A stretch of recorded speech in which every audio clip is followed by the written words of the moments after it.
of gratitude, which is very apropos because I didn't make the connection that this week was Thanksgiving until after I picked the topic and wrote the talk. So I was like, hey, here's a God moment. It was pretty cool.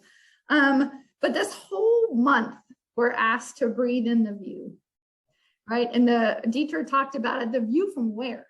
You know, a few weeks ago, it's like the view from right here and right now. What does it look like to each and every one of us?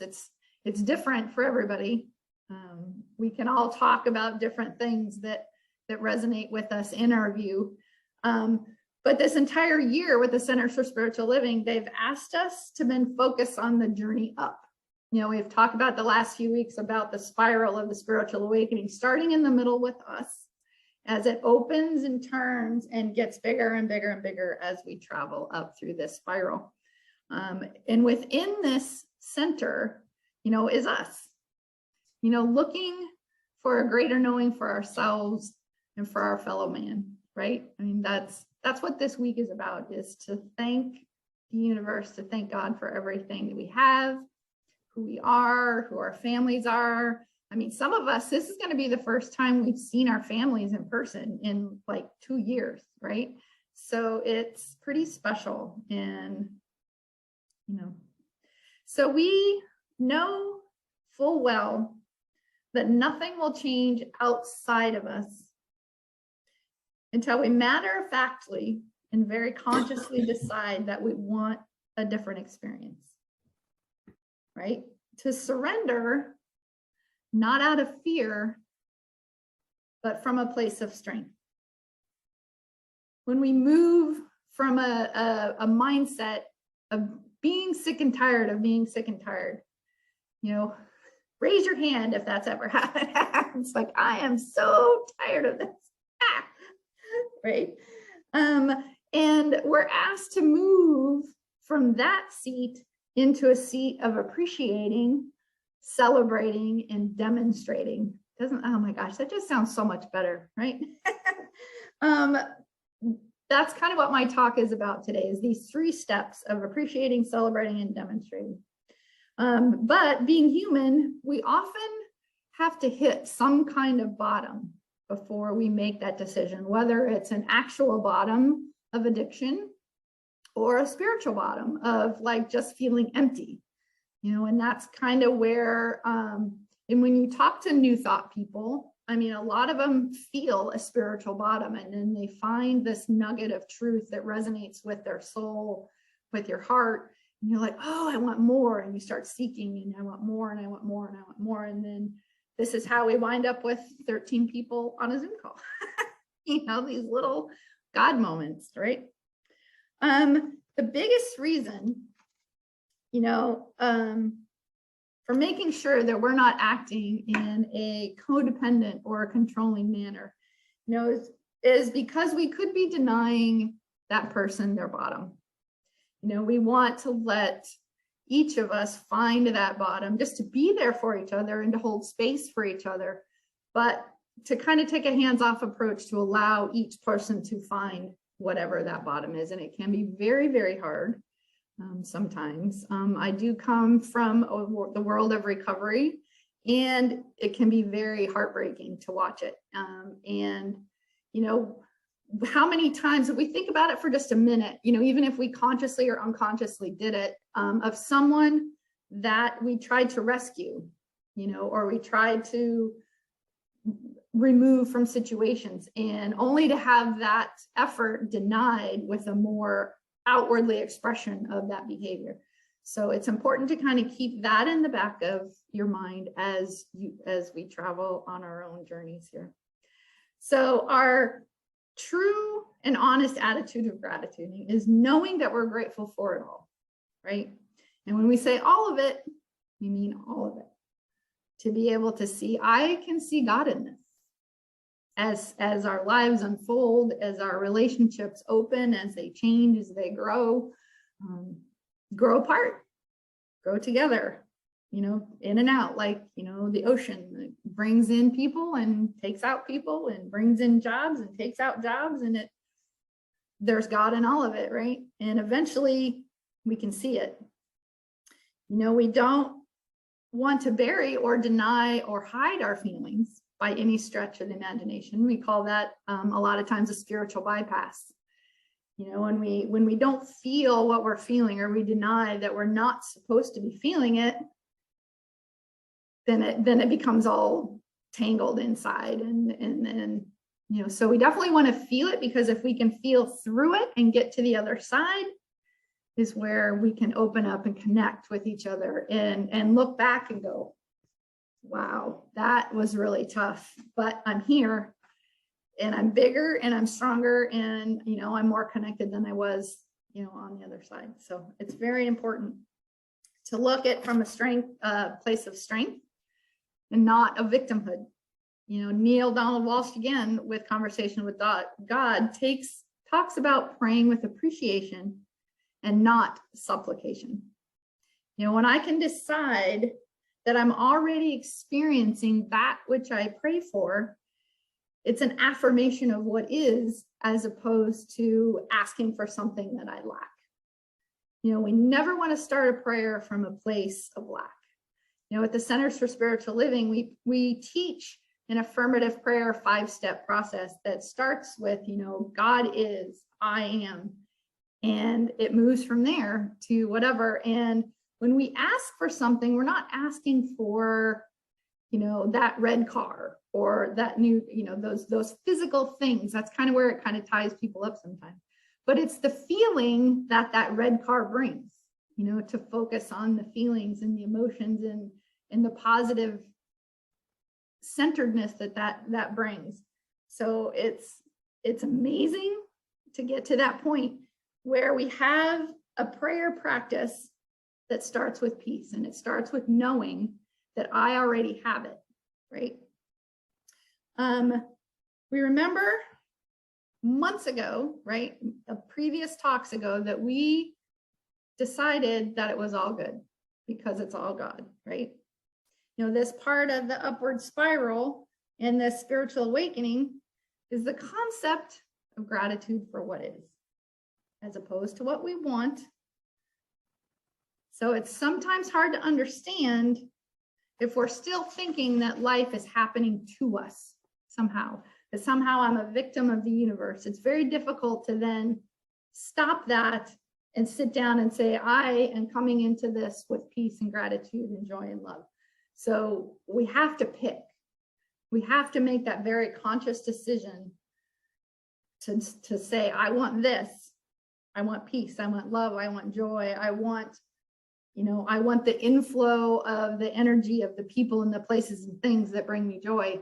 I don't want that anymore. I don't want to be a victim anymore. I don't want to look at everything with mistrust and anger, you know. So it's a choice, and it can be a tough one sometimes. And there will be times where we can do it all the time, and then sometimes we can't.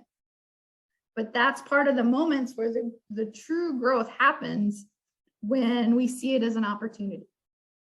You know, something happens and I don't quite react how, you know, how my teaching and how my meditation and how my prayer work, you know, shows me that I can, and I don't. And then that's where I get to go, okay, I get to pause, I get to sit down, I get to back up for a minute, and I get to choose again. That's the cool part of a spiritual awakening, is that we get to choose again, right? Over and over and over again, we get to continue to choose. It's not final, you know, until we're gone. And even then, it's not final, as, you know, as far as I'm concerned. It's just continuing on anyways, right? So that's a conversation for another day, right? So from the seat of appreciation and gratitude, we move into celebration. Remember, we were talking about 3 things. We were talking about appreciation, celebration, and demonstration, right? So we see how our attitude and appreciation manifest an outwards expression of joy and connection. You know, we can laugh and honor spirit as it moves through us. Because if we can't laugh as this whole thing happens, you know, we got a lot of more work to do. To be able to go like, wow, that was interesting, and laugh, you know, it's the best medicine, right? Laughter is the best medicine. remembering that we are physical manifestations of God, that we are conduits of light. As a Reiki practitioner, part of my opening prayer to start is to affirm that I am a conduit of Reiki energy, of that healing energy, and that it's coming through me to my client to the highest and greatest good of all. I think that's sometimes where those of us in the spiritual and healing business, we get hung up, because then the ego takes over and we think it's us. It's like, these are my words, this is my energy, I'm doing it, I'm saying it. It's like, we have to remember that we are conduits to the words, we are conduits to the energy, the conduits to the light, and it's healing us just as much as it's healing our clients. So it's very, back and forth in that energy exchange. And it's so powerful when you tap into it. We're just delivering the message. We're not creating it. I'm sitting here, Dietrich's sitting here, Reverend Elizabeth is sitting here, and we're just delivering the message. We all put our spin on it because we can't talk about things we don't experience. My experience is different from Reverend Elizabeth's experience, which is different from Dietrich's experience, as well as the other 11 people on this call. But the things we know is that God is, I am, amongst all I think. What if, now that's my favorite line, what if I knew that God and I are one? How would I show up? How would I speak? How would I present myself in the world if I knew that going before I went out that front door? How would I do it? The reminder also is that this celebration can also be a very solitary one. We can experience sometimes when we decide a different path, for ourselves, and we move away from the larger idea of fear and anger, and we can often be ridiculed. The ego is very powerful. Who do you think you are to decide your own values? Who do you think you are going off doing this new thought stuff? We don't do that stuff in this family. Thank goodness my parents found the Centers for Spiritual Living when I was very young. So I've been blessed to be a part of this since I was in middle school. So for me, it's a second language. And, sometimes I forget that, everybody's on their own journey, and, it can be not for everyone, which is fine too. The whole point is precisely the question of who do you think you are, right? Who do you think you are? Whoa, who do I think I am? God is I am, right? So it's like, every once in a while, my friend Katie's on this call, we'll go back and forth. We'll be having a bad day and be like, remember who you are. God is I am. 4 words, that's all we need, right? Much to the chagrin of the ego, we need outside confirmation, and we need a reason to do this work. Remembering that it can be solitary, and the connection with God comes in those quiet moments, right? It comes in the prayer and the meditation, and it comes in the journaling, it comes in the writing and just being quiet. Deepak Chopra talks about that the voice of God is a whisper. It's not going to come over my voice. It's not going to come over me constantly moving about. It's going to come in those quiet moments. For me lately, the meditation has been where my creativity is coming from. Some people think that meditation is this quietness of completely stilling the mind into no thought. And eventually I hope I get there. But right now, that's not coming that way. But some of the most beautiful inspirational things that have come through me as what to do, how to answer a question, a project to do or don't do, has come through those quiet moments of meditation and connection with God. For our relationship with ourself and our higher power, and to know that God and I are one, the outside changes all by itself. You know, we don't have to do anything if we're connected from the inside. You know, if we feel we're still trying to adjust the players on the stage, you know, there's several of us in recovery on this call, and there's a big part in the big book about, you know, we no longer have to adjust the players to fit how I want it to be. We can just let it be, right? You wake up when it's like, okay, I surrender. You know, I know that God has way more in store for me than I can possibly imagine in my little pea brain. You know, I may have some grand ideas, but God's got bigger plans for me. You know, we eventually start surrounding ourselves with like-minded people. You know, people that support us, that speak the same language, that can say, yes, I affirm the things that you're saying and what you're doing. And people may not be able to explain what's happening. You know, they'll know something's changing. They just won't realize what it is. And that's okay, because we don't have to. As we go back to the solitary, you know, connection with God. You know, it was funny because I'm gonna share something that Katie shared with me last week. You know, she texted me, she was like, I'm taking a Katie and God day today. I was like, oh, how cool is that? You know, so it's like, that's her connection. That's how she rolls. And it's beautiful to watch and to be a part of. You know, the sweet spot where the magic happens is to know and to realize that God is, I am. You know, when the crack opens up just a tiny bit, it just floods in, right? Tosha Silver in Outrageous Openness talks about God litters the sidewalk with messages for us, you know, and we just have to pay attention.